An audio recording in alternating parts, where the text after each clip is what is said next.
el amor es la capacidad que tenemos de vincularnos desde el cariño, desde el cuidado con nuestros iguales. La conceptualización de las monogamias, y hay una jerarquía muy clara. Todo tu amor o todo tu tiempo va hacia una persona con la cual tú haces un proyecto. Tiene un componente social, judio-cristiano y capitalista muy heavy. Es más normal que una persona tenga un amante que no que tenga dos parejas. No he escuchado nunca a un hombre decir que ha abusado sexualmente. Nunca. El 80% hemos sufrido experiencias de abuso, pero no conozco a ningún hombre que haya abusado. Un abuso sexual no es que un desconocido vaya por un callejón y quiera penetrarte. El abuso sexual también puede ser que una persona toque partes que no quieras, que tú digas que no y que esa persona siga. Pasaba de este primer chico a otro chico, a otro chico. Siempre he tenido una persona a la cual yo reflejar, esta es la persona que me quiere. Empiezo a tener relaciones más esporádicas, pero yo me engancho en esa dependencia emocional. Buscaba la regulación emocional en el otro. La violencia de género es algo que te jode la cabeza muchísimo. Empiezas por ti, por tu trabajo en autogestión, autorregulación, y luego buscamos la corregulación. Pero primero es aquí.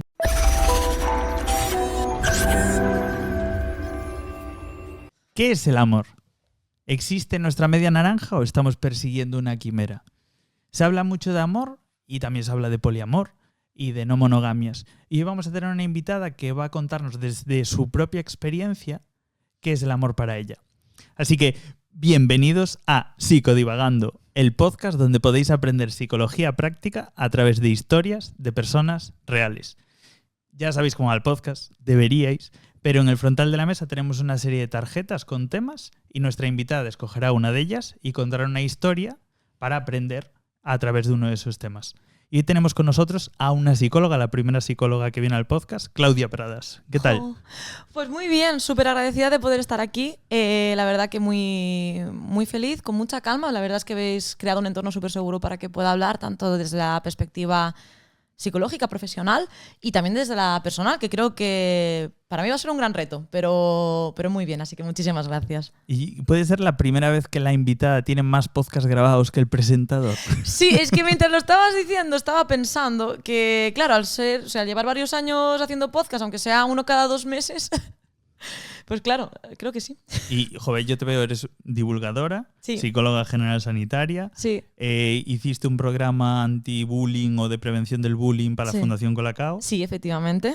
Charlas por universidades. Sí. O sea, tienes un largo recorrido. También formación en diversidad de género. Sí, efectivamente. ¿Y qué se me olvida? Porque tienes un troncho de cosas. Y no sé cómo sigo en pie, ¿no? Pero bueno, la parte de divulgación, efectivamente, he dado charlas en institutos también sobre la prevención de violencia de género, en las redes sociales también súper importante.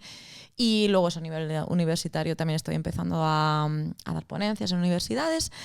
Hice alguna campaña, pues eso, para marcas, que a veces también está bastante bien, como ING, Colacao y la Universidad Europea. Y además de esto, pues también escribí un libro. Ay, se me olvidó el libro. ¿Ves? Soy un desastre, tío. No pasa nada. El cual es mi bebé, que se llama Todo Saldrá.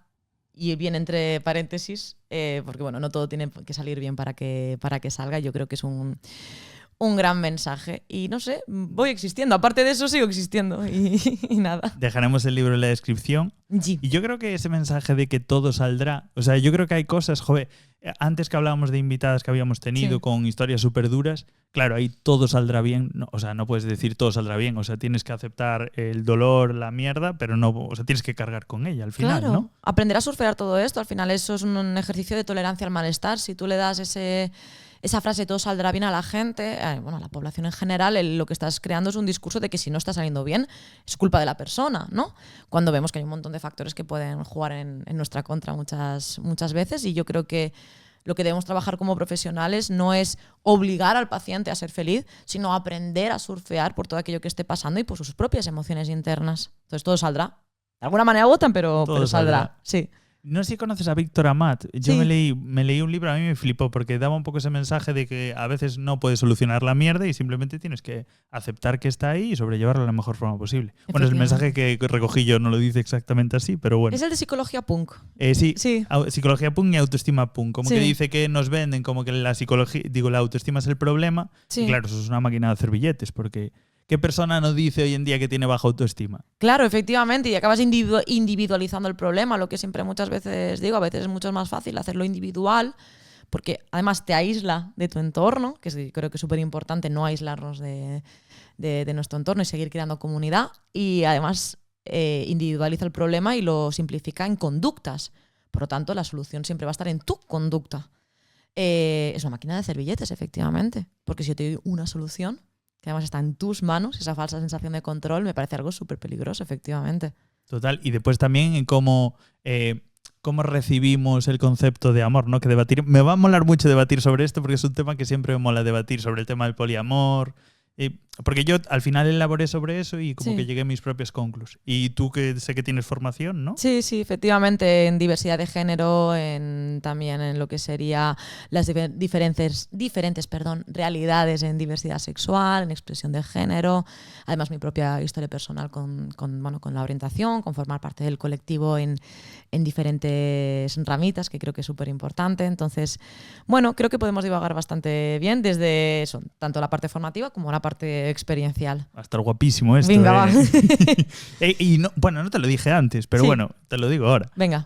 Siempre hacemos la entrevista de no trabajo, las 7 preguntas de la no entrevista de trabajo. ¿Vale? ¿Tú eres autónoma? Sí. Pero bueno, imagínate que un día te ves, ostras, tengo que buscar trabajo, tendrás que prepararte para la entrevista. Sí. Y vamos a cubrir esa parte nosotros aquí, ¿vale? Venga, va. No sé si doy mucha confianza diciendo esto, pero bueno. Es que no me gustan las entrevistas de trabajo. No, pero esta te va a molar, venga, yo creo, nombre. Claudia Pradas Gallardo. ¿Qué emoji te representa mejor y por qué? El corazón con una bendita. ¿Ah? Sí. ¿Qué título le pondrías a tu autobiografía? No sé qué hago aquí, pero estoy. Y está bien. Si fueras un animal, ¿qué animal serías? ¿O cuál es tu animal tótem? La rana. Por supuesto. Ah. Sí, bueno, no sé si... Tengo 5 ranas tatuadas. Esto se ve... 5 ranas. 5 ranas tatuadas, sí. Sí, la rana, siempre. A mí me pasa con las lechuzas. Oh, son preciosas. Son la puta hostia, las lechuzas. ¿Qué consejo le darías a tu yo de primero de la ESO? Ay, bebé. Ay. Voy a decir una cosa como súper de autoayuda, pero sé fuerte. Vas a pasar por un montón de mierda que aún no sabes que vas a pasar. Aguanta, como el gatito ese que está en los pósters estos de Hang On, ¿no? Un gatito que está así como en una rama. Aguanta. Luego todo se vuelve un poquito mejor. No siempre, pero aguanta. ¿Qué serie o película te gustaría protagonizar? Me veo muy referenciada en una serie que se llama Fleabag. Bueno, no sé si puedo hacer publi, pero está en Prime. Y también trabajé para Amazon Prime, me acaba ¿En serio? Sí, una campaña que tuve que hacer. Sí, esto da Pero igual. estuviste en todos lados, flipo en colores. No sé. Para las Tortugas Ninja también. ¿Trabajaste para las Tortugas Ninja? Sí. Pero tú eres una jefa. Sí, para Nickelodeon. Y perdón, o sea, esto es un paréntesis en la entrevista. Como entrevistador, ¿qué hiciste de psicología con las Tortugas Ninja? Las green flags de los valores de las Tortugas Ninja, lo cual me costó mucho porque era como sacar algo, ¿no? Pues muy psicológico de un contenido audiovisual, ¿no? Pero fue muy guay. Y nada, volviendo a lo de Fleabag, al final la protagonista es una mujer de 32, 33 años que efectivamente su vida no va como ella se esperaba que fuera, ¿no? Ella, pues de hecho, pues tiene su propio trabajo, tiene sus movidas familiares, a veces se siente muy sola. Tiene ahí un bagaje de trauma bastante grande, muchísimos duelos que está viviendo de manera atravesada, ¿no? Y la segunda temporada es demoledora, o sea, es muy, muy demoledora y tiene esa parte, ¿no? De arco de relación de amor muy complicado y la he visto como 4 veces esa temporada y siempre que la veo muy dura. Después, si fueras una tortuga ninja, ¿cuál serías? ¿Cuál es la que siempre se enfada? La roja. La roja. ¿Leonardo? No. Leonardo es el azul, creo. El azul. No, yo la roja, la que se enfada. Donatello. No. Donatello es el el del palo. Sí. No. Cachis la mano. La roja. Tú deberías saberte los nombres, ¿eh? Ya lo sé. Me informé antes de hacer los vídeos, pero claro, no era friki de las Tortugas Ninja. Y la última pregunta. Sí. ¿Quién te gustaría que te hablara por fotos? ¿Por fotos? ¿A qué te refieres? Joder, tú eres joven, Claudia. Sí. Esto lo tienes que pilotar. Hablar por fotos. Sí, los chavales ahora, y es que yo, claro, me relaciono mucho con adolescentes. Los adolescentes ahora, a veces, para ligar o para hablar, mandan una foto temporal y escriben el texto sobre la foto. Ah, sí, claro, pero eso no es mandar por... O sea, sí, es la manera como me comunico así con mis amigos, no sé. ¿En serio? Sí. Ah, ¿ves? Entonces... Claro, o sea, no es hablar por fotos, para mí es hablar.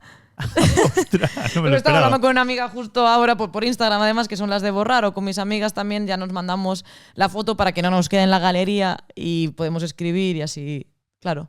Pero los adolescentes lo hacen más con un componente de ligoteo. Sí, porque además así no queda registro de que ha existido el ligoteo.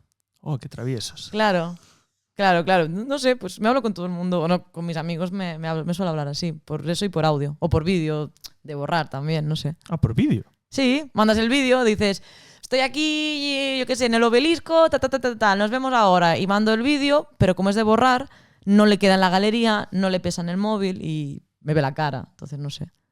Como nota, nunca he hablado por vídeo, la verdad. Sí. Está bien. Y ya entrando en la historia, porque has superado la entrevista de trabajo, ¿qué tarjeta crees que representa pues la historia que nos vienes a contar? Pues la tarjeta del amor. Para sorpresa de nadie, porque introduje con el amor, pero bueno, había que darle un poquito de magia. Gracias, Esteriña. Vale, amor. Y bueno, ya teníamos un punto situado para contar la historia, ¿no? ¿Tienes ya un punto identificado donde empieza todo? Sí. ¿Y cuál es? Vale, pues voy a hacer un long story short para que no quede como todo muy, muy cargado, pero bueno, partimos de que durante toda mi ESO, de primero a, cuando me has dicho por eso lo de primero de la ESO, me ha dado en el corazón, de primero de la ESO a cuarto de la ESO, yo sufrí muchísimo acoso escolar de múltiples naturalezas. Y bueno, fue en el verano de tercero a cuarto de la ESO. Bueno, sufrí una experiencia bastante jodida. ¿Puedo decir palabrotas? Sí, las que quieras. Vale, Joder, caca, culo, pedo, pis. ¡Toma! Vamos. Sufrí una experiencia bastante jodida que me hizo como hacer un aprendizaje totalmente desadaptativo de cómo evitar el castigo y conseguir el amor. Yo tenía 14 años, sí, porque soy de diciembre, tenía 14 años y un chico de 18 años abusó sexualmente de mí en ese verano. Y claro, yo partiendo de que los chicos, las chicas de mi clase me hacían bullying, la contrapartida fue, ¿no?, esa atención, esa ausencia de acoso escolar a través del abuso. Y ahí aprendí que para que dejaran de reírse de mí, para que dejaran de aislarme, para que yo pudiera formar parte, ¿no? Cuando eres adolescente, lo que más deseas es formar parte de... para yo poder formar parte y para que dejaran de hacerme bullying, pues lo que tenía que hacer era estar disponible sexualmente y sexoafectivamente. Y volví de ese verano, justo en cuarto de la ESO, y empecé como a buscar esa validación, sí, sexual, afectiva, como quieras llamarlo. ¿Pero la buscabas en el mismo chico o...? No, otro... no, huí de eso, obviamente, o sea, me escapé. No volví a hablar con esa persona, obviamente. No, pero ese año, pues bueno, los chicos empezaban a hacerme caso. Yo no entendí muy bien por qué, ¿no? Nunca he entendido. Por eso cuando me hablan de qué haces en esta vida, digo, yo no lo entiendo. A mí me están pasando cosas y el locus de control a veces me cuesta tenerlo de manera interna. Y no, pero veía que los chicos dejaban de hacerme bullying, se interesaban, tonteaban. Claro, para mí fuera un refuerzo positivo de la hostia. O sea, estáis prestándome atención, ¿no? Y no dejaba de ser la friki, todo esto era como en secreto, ¿no? Tonteaban en secreto conmigo y todo muy, muy oculto. Y ya en primer bachillerato, o sea, durante ese año como que era... Y en primer bachillerato tuve mi primera pareja. Y, buah, increíble, ¿no? Boom y de de emociones, ahí, ¿no? ¿eh? Boom de emociones, ¿no? Boom de emociones. Y me recuerdo una frase de un chico que era como popular que me decía, joder, Claudia, ahora que empiezas a estar buena, te echas novio. Joder. Y yo recuerdo esa frase en primer de bachillerato y fue como, ah, vale, pues qué bien. ¿Qué te la dijo? ¿Un ex-ligue? No, un chaval, sin más. Uno de la clase. Ostras. Claro, para mí eran como todo, o sea, yo pasé de que me dijeran, bueno, adjetivos como sapo, trabolo, que en ese momento era, bueno, pues supongo que hacían alusión a persona trans, no sé, en algún momento, pues ellos transfobos, pues no sé. Sapo, trabolo, bruja, no me llamaban por mi nombre nunca, o sea, yo nunca era Claudia Pradas, era Pradas o bruja. Que tenía bigote, que era horrible, que nadie me quería, hacer las típicas listas de chicas guapas y yo nunca estar ahí. Claro, en ese momento lo superficial era lo que primaba, ¿no? Yo no me planteaba que a la gente pudiera gustarle mi inteligencia, que tampoco me considero una persona inteligente, ¿ves? No lo soy. Y nada, flash forward a primero de bachillerato, la gente empieza pues, a hacerme caso, yo me echo pareja. Y desde ahí hasta hace nada, yo siempre he tenido un ente, ¿no? Una persona a la cual yo reflejarme, referenciarme como esta es la persona que me quiere. Rompo con esta pareja, empiezo a tener relaciones más esporádicas, pero yo me engancho y genero esa dependencia emocional. Si esas personas no me hacen caso, yo me desregulo emocionalmente. Tentativas autolíticas, autolesiones, dejar de comer para, ¿no?, encajar más en un canon de belleza. Y una cosa, cuando dices el ente, no lo entendí muy bien. O sea, como un modelo donde querías encajar. No, un ente, una persona, ¿no? Yo siempre me enganchaba a una persona. No un colectivo de personas. Era como pasaba de este primer chico a otro chico, a otro chico, a otra chica, a otra chica, a un chico, siempre ha habido alguien, ¿no? Siempre me enganché a todo esto. En primero de carrera tuve una relación de, bueno, obviamente si yo no tengo un modelo de apego seguro, pues me enganché a una relación de malos tratos. Ahí me diagnosticaron trastorno límite de la personalidad. ¿En qué consiste? Porque ya que tienes Sí. tienes formación sobre esto, para que lo puedan entender. Es un patrón de relaciones interpersonales inestables y dificultad para la gestión emocional, baja tolerancia al malestar, presencia de ideación suicida, autolesiones, impulsividad, muy bajo autocuidado, dependencia emocional, o sea, y yo en un momento sí que cumplía con esos criterios diagnósticos, una persona que estaba muy desregulada y buscaba la regulación emocional en los otros, en el otro, ¿no? Era como esa dependencia emocional. Y claro, mi dependencia emocional me hacía siempre estar enganchada a los deseos de ese ente, de esa persona que iba cambiando, pero mi dependencia no cambiaba. O sea, cambiaba la persona que tenía al lado.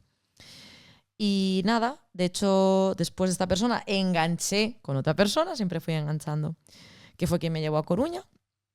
Y si bien es cierto que no hubo ningún tipo de abuso físico, ni sexual de ningún tipo, fue la persona por la cual yo cambié toda mi manera de ser. Toda mi estética cambió. Bueno, era una persona muy tradicional, con unos valores muy tradicionales. Yo me tradicionalicé muchísimo. Había como muchas prohibiciones de tatuajes, pelo, maneras de hablar, ropa, aspecto físico, todo.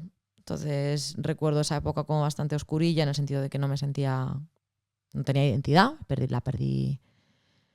la perdí completamente y de hecho fue mi punto más bajo de mis problemas de alimentación. Llegué a pesar muy, muy poquito y yo recuerdo no tener fuerzas para nada, tener la cabeza súper embotada, estar siempre pendiente y dependiente, ¿no?, de esa persona y a raíz de eso, justo después de esto, sí que volví a enganchar, pero ya a partir de ahí empecé a informarme sobre maneras de vivir la vida y el amor no tradicionales y desde entonces pues sigo un poco, bueno, es un poco más largo, ya entraremos si queréis más en detalles, pero desde entonces yo vivo ahora las relaciones de una manera mucho menos jerárquica y por supuesto nada tradicional y creo que ahí he encontrado un poquito ese huequecito. A mí, joder, enseñaste antes fotos, o sea, no os imagináis el cambio, o sea, pero es otra persona, literalmente. Yo si me ponen las dos fotos, yo no sé que eres tú. Sí, totalmente. Porque era como todo, me decías, vestiditos, no tenías el eyeliner, el color del pelo era otro, de hecho estaba como recogidito. Sí. O sea, era una persona completamente diferente. Total. Y después lo que dices del TLP, joder, yo escuchando todos esos síntomas que dices, digo, es que seguramente alguien que nos está viendo dirá, ostras, yo esto lo cumplo, yo esto lo cumplo, yo esto lo cumplo. Claro. ¿Qué diferencia una persona que puede tener TLP de una persona que no tiene TLP? Bueno, los trastornos de personalidad son algo muy complejo. Yo siempre digo que no se pueden diagnosticar del día a la mañana. De hecho, tienen que tener un recorrido de mínimo 6 meses y que la persona sea mayor de edad para poder diagnosticar un trastorno límite o un trastorno de personalidad en general. Y la diferencia, obviamente, está entre el rasgo y el trastorno, ¿no? Esa línea entre la patología y el problema. No es lo mismo una depresión que estar triste, no es lo mismo la ansiedad que estar nervioso, no es lo mismo ser impulsivo que tener un TLP, un trastorno límite de la personalidad. No es lo mismo tener miedo al abandono, tener dependencia emocional o incluso haber presentado una sintomatología autolesiva, que todos estos patrones se unan y confluyan en una persona que los vive durante mucho tiempo y de una manera altamente disfuncional.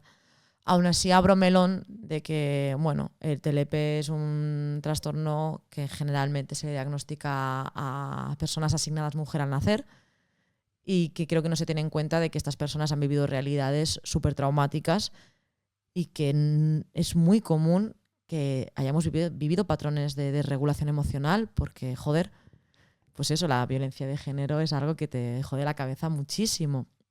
La baja autoestima, el bullying sobre tu propio cuerpo, la violencia sobre el propio cuerpo, los abusos sexuales, en su mayoría, pues eso, las personas que potencialmente somos más propensas a sufrir todas estas realidades, hay una diferencia de género clara. Por eso muchas veces en terapia lo que vemos son personas asignadas mujer al nacer o que han vivido realidades muy jodidas, no porque ellas tengan el gen de estar mal, sino porque la realidad que las atraviesa es una realidad muchísimo más violenta.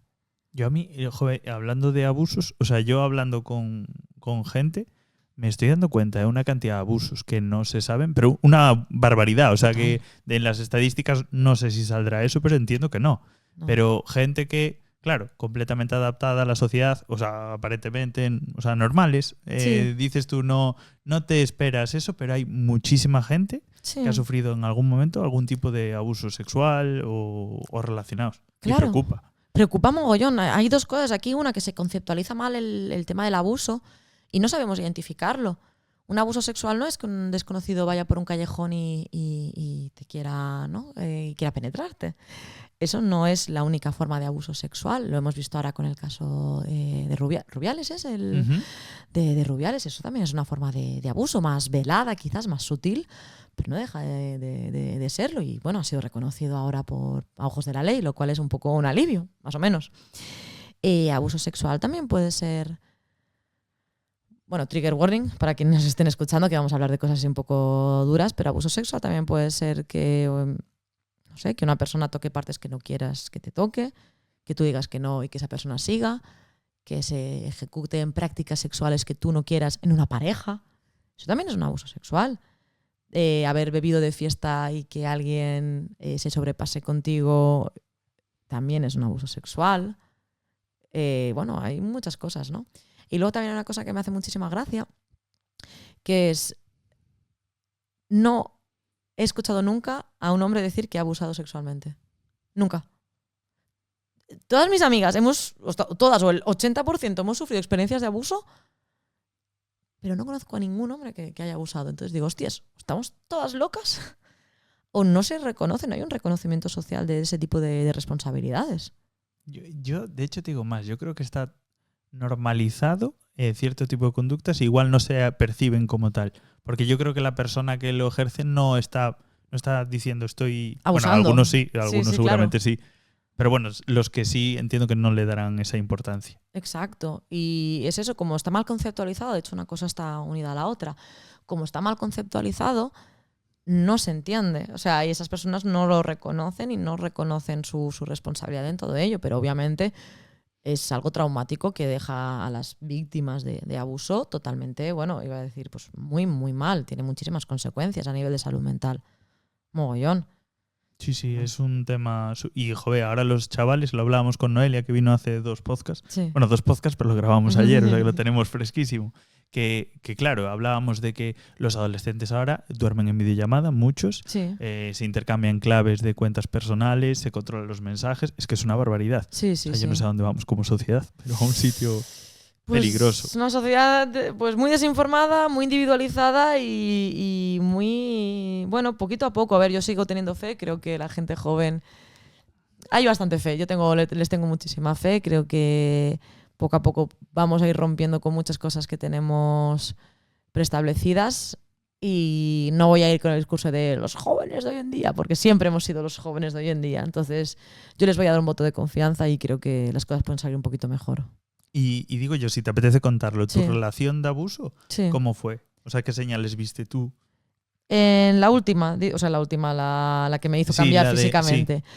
Primero todo el tema del TCA, yo creo que fue lo más evidente, es decir, una persona que hacía mucha alusión a mi aspecto físico, se burlaba de mí. Yo llevaba pantalones, soy una persona que soy ancha de cadera, sin más, no pasa nada, no he vivido violencia gordofóbica, pero bueno, tengo las caderas anchas, wow, qué concepto. Y yo me ponía pantalones cortos, tenía 20 años, no tenía vergüenza en nada. Y esa persona siempre me decía, te vas a poner esto, es que te aprietan un montón, es que claro, es que se te ve todo, es que no sé qué, no sé cuántos. O iba sin sujetador, yo voy sin sujetador porque no sé, me la pela bastante. Y se reía, me miraba y se reía, en plan, es que vas a ir así, vas a ir no sé qué. O si había chicas más delgadas en nuestro grupo de amigos, ay, es que esta chica es tan delgada y es no sé qué, no sé cuántos. Y entonces, claro, todas estas cosas me iban minando y además yo veía que cuanto más peso perdía, más validación obtenía. Pero llegó un momento, que este es clave y me voy a acordar toda mi vida, que un día vamos a tener relaciones. Y justo cuando me vio sin ropa, me miró y me dijo, pareces un negrito del África. ¿Qué? Frase, es que además tengo el momento grabado, lo ridícula que me sentí en ese momento. Claro, yo había perdido muchísimo peso porque ¿no? Pensaba que ese era el camino. Y cuando se me quedó mirando y me dijo, pareces un negrito del África, yo me quedé. Hostia. Sí, no, y todo esto fue haciendo mella. Llegamos aquí a Galicia, no viví, yo llevo, pues eso, llevo 5 años y medio aquí en Galicia. Llegamos aquí, yo no tenía amigos, no podía tener amigos hombres, porque recuerdo una vez que no salí de fiesta, me quedé en un bar hasta las 4 de la mañana. Porque él estaba en Barcelona y me escribió en plan, seguro que has aprovechado que estoy yo fuera para irte a zorrear. O sea, yo no podía ni tener amigos, ni tener ocio, ni tener absolutamente nada sin su consentimiento, sin que él estuviera presente, hasta que peté. Y peté y me escapé de todo esto, no de la mejor manera, pero me escapé. Y con el tiempo fui viendo todo esto, no lo vi al principio, todo esto no lo detecté, fui estructurándolo con tiempo. Pero bueno, el tema de los tatuajes, esto sí, el pelo así, el pelo asá. Y hacía mucha alusión al tema del trastorno límite, ¿no? Que él me había salvado con todo lo que yo he hecho por ti. Estos son frases literales, todo lo que yo he hecho por ti, porque claro, tú antes de estar conmigo pues estabas mal de la cabeza. ¿Era narcisista esta persona? Y a ver, la palabra narcisista se utiliza como de manera muy, muy a la ligera, entonces no voy a diagnosticar a una persona con trastorno narcisista y menos a una expareja. Pero si pudiera hablar de un rasgo, que no diagnóstico, esto es muy importante, sería un rasgo narcisista magnánimo. ¿Qué es eso de rasgo? Magnánimo, ¿no? Un poco el que está por encima de todo. Uh-huh. De hecho, a ojos de la gente es buenísima persona, es muy bueno. Él perdona, porque además perdona todo. No, si yo cometía un acto, pues, yo qué sé, beber de más con 20 años, él me perdonaba que yo bebiera además. Si yo me teñía el pelo, él me perdonaba que yo me tiñera el pelo.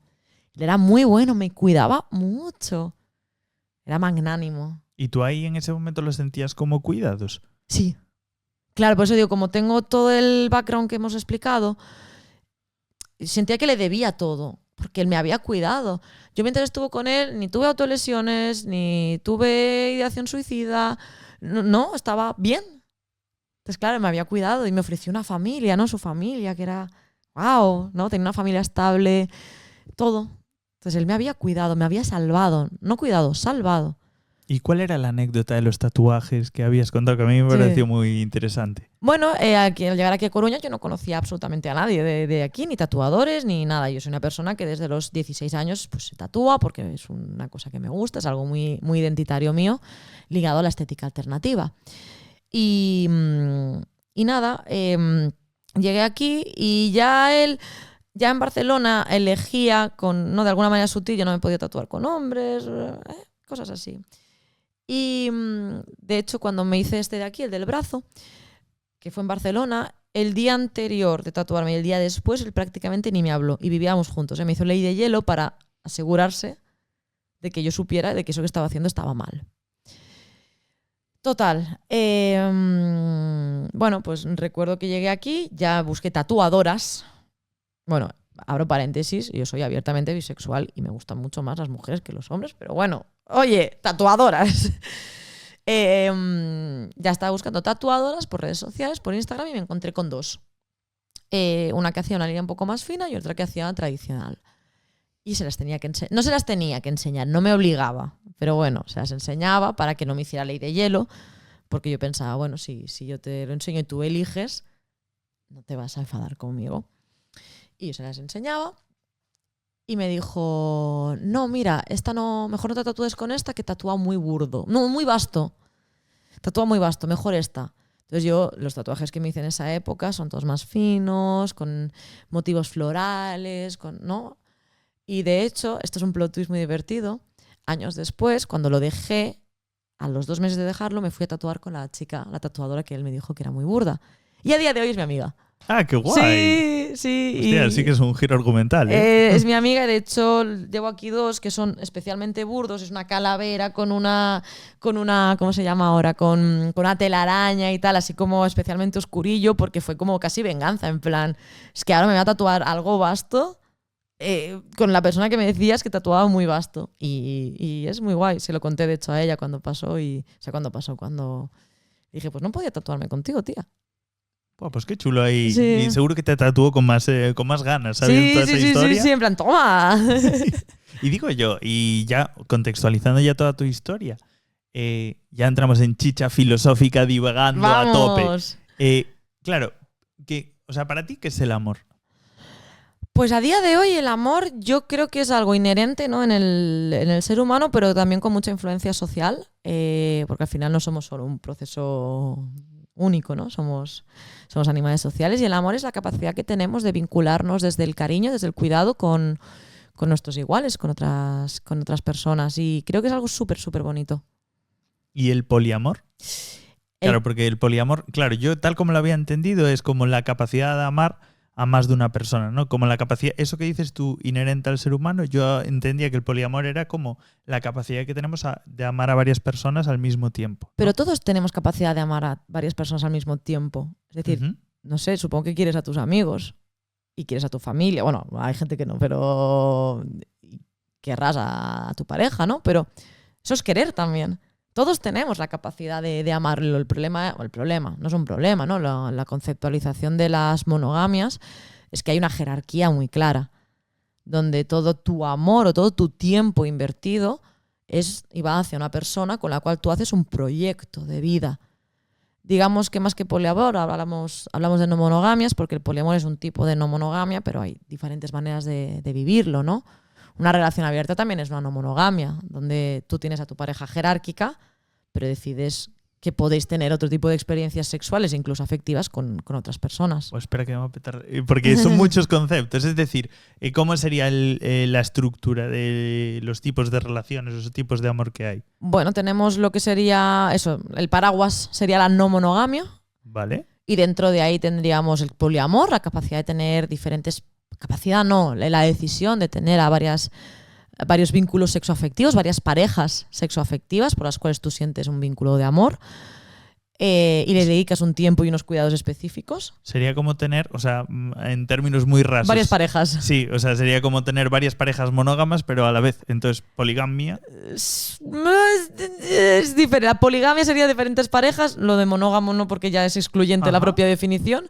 Y el poliamor es más la emoción o el vínculo, ¿no? Digamos que la práctica del poliamor podría ser la poligamia, pero es diferente, son diferentes términos.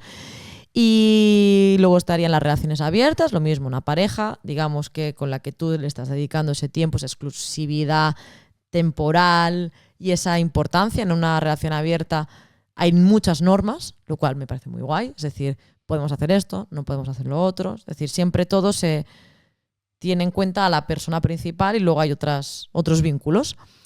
Luego estaría lo que sería la anarquía relacional y la agamia, que esto ya es un poco más complicado e incluso a mí me cuesta entenderlo, pero me parece súper guay, que es el no conceptualizar las relaciones y no jerarquizarlas. Y la anarquía relacional es tener diferentes vínculos en un cuadro de vínculos y cada uno de esos vínculos pues tú te relacionas de una manera distinta. Hay gente con la que puedes tener relaciones sexuales, hay gente con la que no. Pues, diferentes maneras de vivir el amor. Yo pensé como anarquía, digo, todo vale. Todo vale con una anarquía relacional. Bueno, claro, la responsabilidad afectiva, ¿para cuándo? No, para nada. La anarquía relacional es tener responsabilidad afectiva con varios vínculos, pero cada uno de esos vínculos tiene una naturaleza distinta, ¿no? En plan, yo qué sé, puedes no querer tener relaciones sexuales con una persona a la que quieras un montón y a la vez, yo qué sé, pues querer tener relaciones sexuales con una persona a la que solo ves una vez al mes, yo qué sé. Pero todas tienen una importancia y tú le dedicas una responsabilidad afectiva y una comunicación efectiva, ¿no? Pero a día de hoy, filosofeando también es lo que estaba diciendo, ¿no? Todos tenemos nuestro círculo social de apoyo, tenemos amigos, tenemos pues eso, colegas, tenemos como nuestra red de apoyo. Hay gente que tiene pareja, hay gente que no. Y yo siempre hago la misma pregunta: ¿qué diferencia un amigo de una pareja? Es buena pregunta, ¿eh? Me va a encantar esta reflexión. Yo creo que pues las ganas de tener contacto físico porque sexual. nunca te has acostado con un amigo, una amiga. Puede ser. Espera. Bueno, sí. No. Claro. Sí. Entonces, esa amiga se convierte, o amigo se convierte automáticamente en tu pareja, porque te has acostado con ella.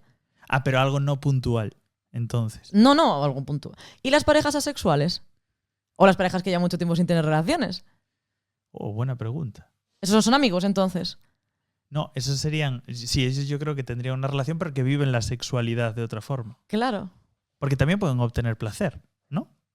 Es que yo tenía un colega que era asexual y como que... Bueno, él creía que era asexual, pero después encontró una forma de obtener placer dentro de las relaciones sexuales. Entonces dijo, igual no soy asexual o... Y las parejas que la sexualidad es un espectro, ¿no? A veces puedes tener relaciones, una persona sexual puede tener relaciones sexuales, ¿no? Pero me refiero, ¿dónde está la línea entre una cosa y la otra? ¿El contacto físico? ¿Nunca te has dado un abrazo con un amigo? ¿No hay amigos con los que te das abrazos? O... Yo personalmente lo veo como la sexualidad continuada y con amor.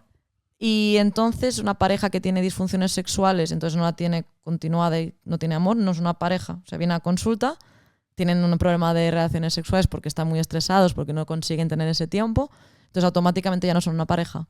Pero bueno, es algo temporal, ¿no? Es algo temporal. Entonces en ese momento, ¿cómo se espera que tienen que tener relaciones entonces? No, porque yo creo que ya tomas la decisión consciente que quieres estar con esa persona. O sea, creo que tiene el componente de compromiso. Bueno, el triángulo Stenberg, compromiso, sí, intimidad y pasión. Creo que tú tienes la decisión consciente de quiero estar con esta persona, la intimidad de siento que con esta persona tengo conexión, sí, y la pasión de puedo vivir mi sexualidad con esta persona y me mola. ¿Y la pasión solo es sexualidad? ¿No es tiempo de calidad? ¿No es esa sensación de querer estar con esa persona? Claro. Eso lo veo más como intimidad. En mi claro, claro. Sí. Pero, por ejemplo, en mi caso, yo la sexualidad sí que lo veo una parte importante. Porque si no, a esa relación la etiquetaría de otra forma. Claro, pero aquí es lo mismo, es el componente individual, pero socialmente hay como unas expectativas que se siguen, ¿no? A través de la relación. La relación es eso, esa exclusividad, ese tiempo que tú le dedicas, esa persona tiene más poder en ti que todo el resto de personas. ¿O no? ¿O no? Claro. es que es una rayada, ¿eh? Claro, hay un componente social en las relaciones de pareja muy importante que se nos olvida. Yo voy a abrir un meloncito muy, muy breve, pero que es el componente capitalista. Y me explico, o sea, la monogamia es muy funcional dentro del capitalismo, porque al final es con dos personas, es con quien haces el proyecto de vida, con quien se espera que tengas hijos, esa familia nuclear, o sea, bebe todo mucho de ese modelo tradicional, casi cristiano, el hombre y la mujer se unen, son ellos, ¿no? Y si te fijas, nuestros padres, nuestros abuelos casi no tienen amigos. porque se han dedicado todo ese tiempo al trabajo, a la pareja y a los hijos. Entonces hay un componente social en lo que se espera que es una pareja. Pero hasta fíjate yo, o sea, no tengo datos, Sí. esto es opinión personal. Sí. Yo creo que hay como cierta tendencia biológica a aparejarnos. No sé si en parejas o en otros modelos de relación, pero a buscar contacto. Y claro, tú cuando estableces una relación pues, que no es convencional, o sea, una Sí. no monogamia, tienes que hacer ciertas gestiones emocionales que es perfectamente lícito, pero es súper complejo. Yo lo poco que exploré me parecía súper... Claro, más que biológico, de hecho en los estudios biológicos se estudian varias hormonas, creo que la vasopresina estaba implicada, pero Es que es que Esther antes de que vinieras, Sí. pero no sé, o sea, no sabíamos que ibas a decir esto. Me decía, Román, ¿sabes lo que es la vasopresina? Y yo, Esther, no sé lo que es la vasopresina. Me dice, es la hormona que hace que los hombres solo. No hay una diferenciación exactamente biológica. Esther, no te documentaste bien esta vez, ¿eh? Y dijo la vasopresina y me acordé ahora. Se está estudiando la implicación de la vasopresina y se estudió en ratones de campo. Pero genéticamente, digamos que la especie más parecida a nosotros, genéticamente, voy a decir muchísimas comillas porque el argumento biologicista se me atraganta un poco. Pero genéticamente los animales más parecidos a nosotros son los bonobos y los bonobos son polígamos. O sea, me refiero a la estructura más parecida, es una especie de poligamia que tienen esos ahí montados. ¿En serio? Sí. Ellos funcionan desde, creo que es una estructura donde donde hay pues eso, una poligamia y sí que varios machos creo que intentan aparejar a una hembra para asegurarse esa reproductividad. Pero los bonobos seguro que no tienen responsabilidad afectiva. No, claro, la comunicación es otra historia. Los bonobos... Hay estudios antropológicos que establecen también el inicio de la monogamia dentro de lo que sería cuando pasamos de ser nómadas, ¿no?, a establecernos en poblados, y es por un control de natalidad. Hay estudios, lo mismo, desde la variante antropológica, porque al final es mucho más funcional, ¿no?, el control de reproductivo si hay, ¿no?, ese tipo de relaciones, pero también se ha visto que hay un montón de Saldara, tanto de tribus como de población no eurocentrista, que no sigue la monogamia, es que tiene un componente social judio-cristiano y capitalista muy heavy.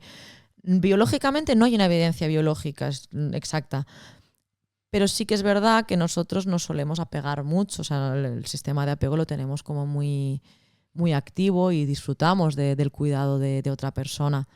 Es mucho más sencilla la monogamia, muchísimo más cómoda, obviamente, porque no tenemos que destinarle el poco tiempo que tenemos después de trabajar a todos nuestros vínculos. Si el sistema nos dejara, seríamos capaces de gestionarlo de otra manera. Si fuéramos educados de otra manera, podríamos hacerlo mucho más sencillo.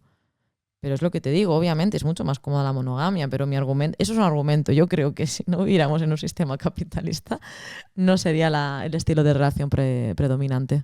Qué buena reflexión. Sí. Y digo yo entonces, ¿tú qué opinas de la monogamia? Como persona que ha estado en monogamia durante casi toda su vida, bien. Me refiero, es una opción muy válida, muy cómoda y muy bonita. O sea, estoy totalmente a favor de la monogamia y no descarto en algún momento, esto lo hablé con uno de mis mejores amigos, vínculos, no sé cómo llamarlo. Es una persona no monógama y ya hablamos de hecho, él practica la anarquía relacional y él me dice, yo cuando me haga mayor no descarto la monogamia, pero porque el sistema o sea, yo prefiero, o sea, ¿quién me va a cuidar? Y pues si me enamoro de una persona o si siento ese vínculo hacia una persona, yo no descarto en un futuro tener eso porque es bonito, es cómodo, es agradable y todos queremos sentirnos queridos, ¿no? Entonces... Y a nivel práctico entiendo que, claro, a la hora de llevar a alguien a una comida familiar es mucho más fácil pues hacer lo que se ha hecho toda la vida, que no decir, esta es mi vínculo 1, mi vínculo 2, o incluso a nivel legal. Creo que hay como ciertos beneficios a nivel pareja. Sí, claro, si te casas tienes un montón de beneficios fiscales, claro. O sea, al final nos empujan. Joder, yo no podría comprar una casa si tuviera mi marido o mi mujer. Yo me podría comprar, pues, si compartiéramos gastos, todo sería mucho más barato, sería todo mucho más sencillo, tendría esa persona a la que acudir, ¿no? Es mucho más cómodo. Y yo estoy a favor de las relaciones monógamas, que se cuiden, que se respeten y que se construyan a través de la comunicación, totalmente. Y después también es una cuestión de recursos. Yo tengo una amiga que sí que, o sea, vivía mucho el poliamor, pero hubo un momento de su vida que no quiso vivirlo así porque no tenía recursos emocionales. O sea, no tenía ganas ni tiempo para invertir eso y estaba más cómoda pues en una relación cerrada. Lo que no quiere decir que después la abra o no la abra. Totalmente, de recursos emocionales. O sea, a veces es súper cansado. O sea, porque a veces eso, sentimos ese momento, la fase del enamoramiento. Imagínate sentirla con 2 o 3 personas a la vez.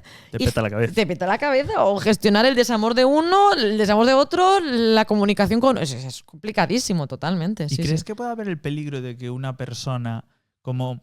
Claro, cuando tú eres monógamo, tus expectativas son unidireccionales. Es decir, yo espero de ti esto. Claro. Las red flags, las green flags y todo esto. Claro, tú si tienes muchos vínculos... puedes, ostras, esta persona igual a nivel sexual no conectamos mucho. Sí. Joder, pero con esta me lo paso de puta madre. Sí. Entonces, ¿crees que puede haber ese peligro de balancear y...? Sí, y a veces es inevitable. Tenemos que decidir eso, lo que estaba diciendo, el tiempo y las energías y los recursos que tenemos. Tenemos que decidir dónde invertirlos, por desgracia, porque tenemos un tiempo limitado. Entonces, aunque el amor sea ilimitado, el tiempo no lo es. Entonces, a veces sin querer sí que tendemos a jerarquizar, pero por recursos, totalmente. Y después otro tema, el tema ETS. O sea, al final, cuando hay círculos así, o sea, no es broma. O sea, hay que hablar y tiene que haber consensos de cómo se va a gestionar esa movida. Claro, el acuerdo de fluidos yo creo que es el más cómodo, que es eso, utilizar siempre protección. O sea, pues me parece algo que incluso en las monogamias es importante. Porque claro, luego también es eso. Sé que hay mucha crítica del tema de las no monogamias, pero está mucho más instaurado en nuestra sociedad que las personas sean infieles y no pasa nada. O sea, yo he practicado la infidelidad. Bueno, no sé si se llama así. No me siento, obviamente, orgullosa de todo eso, pero me refiero, es algo que se habla más. O sea, está mucho más instaurado que exista una infidelidad que no que exista una no monogamia. Y es como... Es cierto. Yo creo que si hacemos una encuesta, hay mazo peña que ha sido infiel. Claro. Pero lo que me parece más tal es que igual... pues pasa y no... Claro. O sea, como que sigue con su relación y o sigue en secreto la infidelidad.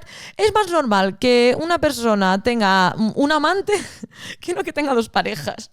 Qué rayada, ¿eh? Claro. Igual son los principales detractores del... Y lo son. Claro, por eso. Qué puta movida, ¿eh? Claro, lo mismo. Tampoco quiero hacer aquí un alegato al poliamor, que creo que es una cosa que existe y que debemos saber que existe y que no pasa nada por tú querer decidir tomar ese camino. Sí, simplemente es mi gran alegato. Pero yo, por ejemplo, porque antes planteaste el tema de tú... No sé cómo lo planteaste, algo de dónde pones tú las expectativas. Sí. Y yo, por ejemplo, sé que, bueno, mitos del amor romántico a un lado, yo siento que yo he encontrado mi alma gemela, pero es mi amiga, no es mi pareja. Y yo siento que no va a ser mi pareja porque no siento esa cercanía sexual. O sea, es una persona que es como mi faro. Sé que cuando todo va mal, ella está ahí. ¿Y dónde claro, y has puesto la línea en la sexualidad, lo mismo. Tú has decidido dónde poner esa línea. Pero... Bueno, claro, porque es la etiqueta que yo le pongo. Claro. No cambia como lo siento. Exacto. Cambia la etiqueta. Exacto. Pero yo sé que ella es mi alma gemela. Y tú sientes amor hacia ella. Muchísimo. Claro. Vea, te quiero. Claro, a eso vamos. Claro, pero no tendría sexualidad con esa persona porque no... O sea, no... Sí. Claro, no fluye eso, no... Claro. Es lo que estaba contando antes, una de mis mejores amigos / vínculo, como llevo años sin acostarme con esa persona porque no sale, pero eso no significa que no le quiera infinitamente, o sea, con locura. Claro, pero después, si tienes un vínculo de pareja, o sea, tienes novio o novia, sí. Sí. Y claro, el tema, a mí no me sale... O sea, a mí me es mucho más cómodo tener como el control, no controlar a la persona, sino yo saber lo que pasa. Sí. Y yo me siento más cómodo con eso que con gestionar las emociones, que es me quiere, no me quiere. Porque yo creo que tenemos como ese deseo egoísta de necesito sentirme querido y si me comparto con más personas, pues mi autoestima está en tela de juicio. Pero estamos hablando de compartir, o sea, fíjate, ¿no? ¿Por qué hay de malo en compartir? Bueno, claro. Te podría decir, joder, tu dinero no lo compartes. No, claro, obviamente, pero obviamente ahí es esa parte más individualista que, o sea, obviamente mi dinero no lo voy a compartir. O sea, no seamos aquí tampoco idealistas. Pero lo mismo, está todo bajo un marco muy social. Claro. Sí, pero claro, el amor también es un recurso limitado. Yo no creo que se pueda amar infinitamente. Sí. O sea, no, porque el día tiene 24 horas. ¿Eso es el tiempo? Sí, pero el amar lleva... O sea, tú amas con conductas, ¿no? ¿Amas con conductas? Sí, joven, demuestras amor con conductas. Demuestras. La conducta es la demostración del amor, pero la sensación del amor no es una conducta, es una sensación, es una emoción. Uf, yo ahí no lo sé. Porque claro, pero esa sensación la sientes en el tiempo. Supongo. Claro. Quiero decir, hay 24 horas, con sus minutos, con sus segundos. Claro, tú puedes sentir en un segundo una cantidad de amor limitada. Sí, efectivamente, pero aquí tendríamos que conceptualizar eso, lo mismo, la misma pregunta al principio, que es el amor y cómo lo vivimos. Obviamente no nos podemos enamorar de personas infinitas, no tenemos ese tiempo. Pero lo mismo, o sea, la capacidad de amar no es exclusiva hacia una persona. Yo quiero mucho a mis amigos y quiero mucho a mis amigos con los que me acuesto y he querido mucho a mis parejas y el amor simplemente es distinto, no es... ¿Y no crees que te desensibilizas si amas a muchas personas? O sea, no desensibilizar, sino que normalizas más... Yo tenía miedo a eso y la experiencia personal me ha dicho que no. Lo mismo, es algo personal, no es aplicable a la población en general. Es solo una experiencia personal. Aquí no te puedo debatir en un argumento dogmático o evidenciado porque tampoco te puedo hablar de cómo lo he vivido yo. ¿Y cómo lo has vivido tú? Pues muy difícil, muy difícil. Pero bonito. O sea, claro, yo empecé además con relación abierta, normas, jerarquías, y ahí sí que era muy difícil y poco a poco, pues por circunstancias vitales, pues por el momento lo que he descubierto, bueno, y una cosa muy importante es que la principal relación afectiva la tengo conmigo y esto creo que es muy importante ponerlo sobre la mesa. Y a partir de ese amor propio, que creo que puede llegar a ser también infinito, poder expresar ese amor hacia todas mis vinculaciones, amigos o no amigos, o aquí el nombre que queramos ponerles.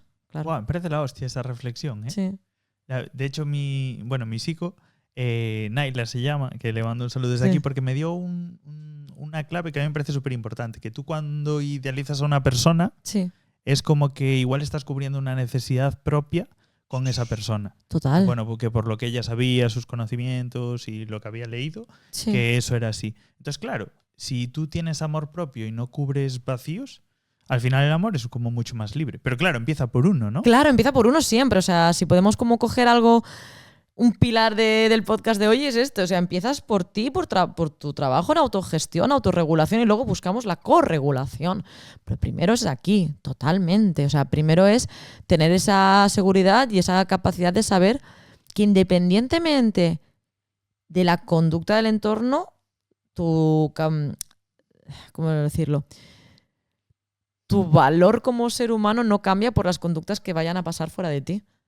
Claro, porque imagínate que alguien de tus vínculos es irresponsable efectivamente. ¿Tú qué culpa tienes de eso, no? Entonces es, primero, mucho amor propio, dedicarte tiempo a ti mismo. O sea, yo he tenido autocitas de llevarme al acuario o llevarme a tomarme un cóctel y pasar tiempo conmigo y aprender a conocerme y caerme bien. Y luego, después de eso... ¡Qué guay! ¡Qué poderoso ese concepto de autocitas! Sí, eso es guay. ¿Y qué dirías? ¿Cómo puedes tener una buena relación de pareja contigo mismo?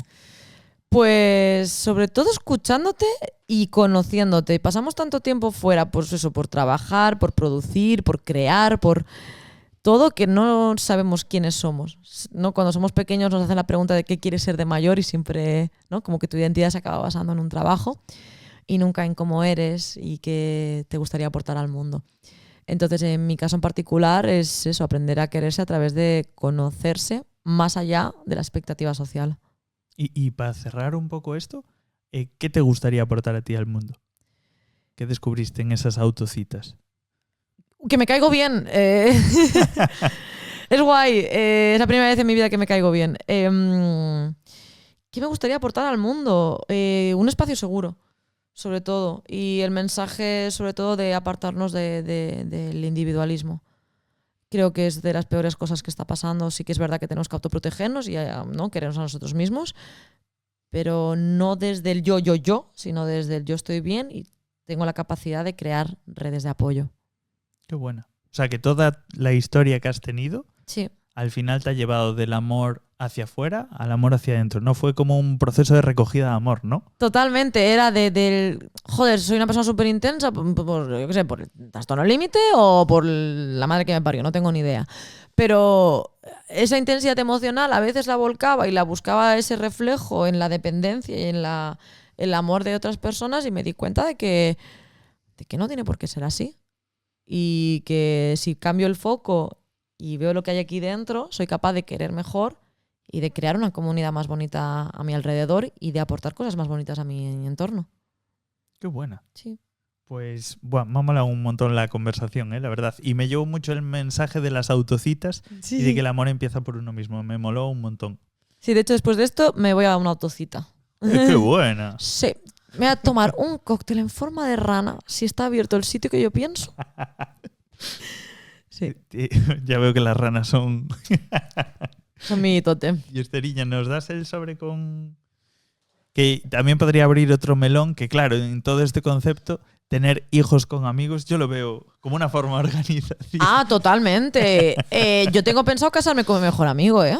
Que eso está de puta madre, porque las rupturas, claro, cuando tú tienes una pareja tienes expectativas. Las expectativas traen movidas. Porque me decía una colega mía, la persona no encaja en tu cuento de hadas, porque es tu puto cuento de hadas. Es tuyo, sí, totalmente. Claro. Y entonces, con un amigo o una amiga, no tienes esas movidas. Claro, totalmente. O sea, y podemos tener movidas de amigos, no te digo que no, pero sí, yo lo tengo pensado, lo tengo hasta hablado, en plan de, me voy a casar con mi mejor amigo. Y tener hijos y descendencia. No soy fan de los hijos, pero sí, obviamente, no habría ningún problema en eso, en tener descendencia con un amigo o amiga, totalmente. A tope. Que cuando lo debato por ahí me miran raro. No, vamos, con lo que has visto de mí ya has visto que no te voy a mirar raro por eso. O sea que... Y vale, ¿estás preparada para la pregunta de la anterior invitada? Venga. Espera, claro, y a una psicóloga. A una persona que no tiene acceso a ayuda, ¿qué consejo le darías para que pueda salir adelante por sí solo o sola? Bueno, pues en coherencia con todo lo que hemos hablado, ¿no? Si hablamos de ayuda profesional, porque a día de hoy hay pocos recursos para la gente que no tiene recursos económicos, no es salir por ti mismo, sino aprender a ver lo que necesitas y empezar a comunicarlo afuera. Y a veces nos sentiremos solos. Como adultos muchas veces nos sentimos muy solos, pero creo que no es del todo imposible empezar a buscar lugares seguros con otras personas ya de adulto. Entonces, la respuesta a salir por ti solo es encontrar lugares seguros donde tú puedas sostenerte cuando no puedes hacerlo por ti mismo. Qué buena. Gracias. Y bueno, tienes TikTok, Instagram, libro. Sí. Vamos a dejar todo en la descripción, o sea que cualquier cosa le seguís. Nosotros, YouTube, Instagram y TikTok. Y Spotify, porque nunca lo digo, porque ahí no nos escuchará ni Cristo. Espero que veáis antes en YouTube, ¿vale? Y después, si quieres cerrar así con un mensaje mirando a cámara, una moraleja, lo que quieras. Estoy pensando, porque creo que lo he dicho todo. Pero bueno, sí que todo el mensaje que he dicho, bueno, una cosa que digo siempre es que no es un dogma. Todo lo que yo puedo decir como profesional o como persona no es algo inamovible y fomento siempre el pensamiento crítico. Así que tomaoslo como una pildorita de conocimiento, pero no como algo que sí o sí tengáis que pensar. Pues gracias por todo. Nada, a ti, joder. Un abrazo. ¡Abrazo!